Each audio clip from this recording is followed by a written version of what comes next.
Welcome to Gokul kitchen. இன்றைக்கி நான் செய்ய போகிறது தக்காளி ரசங்க. நல்லா சூப்பராக செய்ய போகிறோம். வாங்க எப்படி செய்யலான்னு பார்க்கலாம். நம்ம வீடியோக்குள்ளே போகிறதுக்கு முன்னாடி நம்ம சேனலை மறக்காமல் சப்ஸ்கிரைப் பண்ணுங்கள்.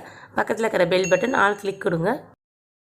தக்காளி 2, புளி 1 நெல்லிக்காய் சைஸ் அளவு, காஞ்ச மிளகாய் 5, கடுகு, மிளகு, சீரகம், மஞ்சள் தூள், பெருங்காயத்தூள், பச்சை மிளகாய் 2, கருவேப்பிலை, கொத்தமல்லி, பூண்டு 10 பல் எடுத்துருக்கேங்க. நம்ம வந்து அதிகமாக சேர்த்தாதாங்க ரசத்துக்கு நல்லாயிருக்கும். இப்போ ரசத்துக்கு தேவையான பொருளை அரைச்சிக்கலாங்க. மிளகு 1 ஸ்பூன், சீரகம் 1 ஸ்பூன், கருவேப்பிலை ஒரு 5 இலை எடுத்துருக்கேங்க, காஞ்ச மிளகாய் 1, பூண்டு வந்து 5 பல் எடுத்துருக்கேங்க. மீதி 5 பல் நம்ம வந்து தட்டி சேர்த்துக்கலாங்க. இப்போ மிக்சி கப்பில் போட்டு 1 பாதியமாக அரைச்சிக்கலாங்க. இந்த அளவுக்கு அரைச்சி எடுத்தாச்சுங்க 1 பாதியமாக. இப்போ வந்து தக்காளியை கட் பண்ணி இது கூட சேர்த்து ஒரு ஓட்டு ஓட்டினா போதுங்க. தக்காளி ரசத்துக்கு தக்காளி வந்து 1 பாதியமாக இருக்கணுங்க. அப்போ தான் நல்லாயிருக்கும். நைஸாக அரைக்க வேண்டாங்க. இப்போ அரைச்ச மிக்சி கப்பில் கொஞ்சம் சாந்து இருக்குங்க. அதில் கொஞ்சம் தண்ணி சேர்த்து நம்ம இதில் ஊற்றிக்கலாங்க. அடுப்பத்தை வச்சுக்கலாங்க. எண்ணெய் ஒரு 1.5 ஸ்பூன் ஊற்றிக்கிறேங்க.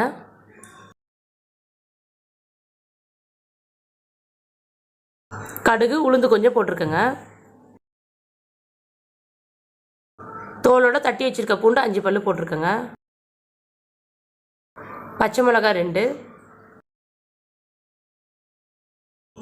காஞ்ச மிளகாய், பெருங்காயத்தூள் கொஞ்சம். இப்போ இதெல்லாம் எண்ணெயில் கொஞ்சம் நேரம் வறுத்து விடுங்க.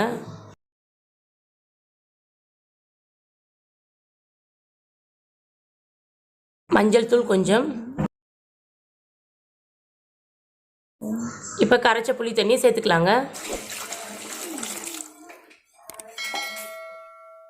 இப்போ 2 டம்ளர் தண்ணி இது கூட சேர்த்துக்கிறேங்க.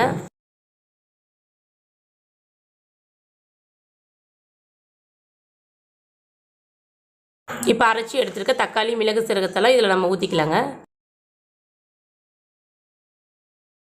உப்பு தேவையான அளவு. ரசம் வந்து ரொம்ப கொதிக்க வேண்டாங்க. லேசாக நுர கட்டும் போது அடுப்பு ஆஃப் பண்ணி அதுக்கப்புறம் மல்லித்தழை, கருவேப்பிலையை சேர்த்துக்கலாங்க. சுற்றி நுர வந்துருக்குங்க. நம்ம இப்போ தான் கருவேப்பிலையும் மல்லித்தழையும் சேர்க்கணுங்க. அப்போ தான் நல்லா வாசனையாக இருக்குங்க. அடுப்பு ஆஃப் பண்ணிக்கலாங்க. ரசம் வந்து தினமும் கொஞ்சம் எடுத்துக்கலாங்க. இதில் வந்து மிளகு, சீரகம், பெருங்காயத்தூள், பூண்டெல்லாம் நம்ம சேர்க்கறதுனால உடம்புக்கு ரொம்ப நல்லதுங்க. தக்காளி ரசம் ரெடி ஆயிடுச்சுங்க. இந்த வீடியோ உங்களுக்கு பிடித்திருந்தால் லைக் பண்ணுங்கள், ஷேர் பண்ணுங்கள், கமெண்ட் பண்ணுங்கள். மறக்காமல் சப்ஸ்கிரைப் பண்ணுங்கள். பக்கத்தில் இருக்கிற பெல் பட்டன் ஆல் கிளிக் கொடுங்க.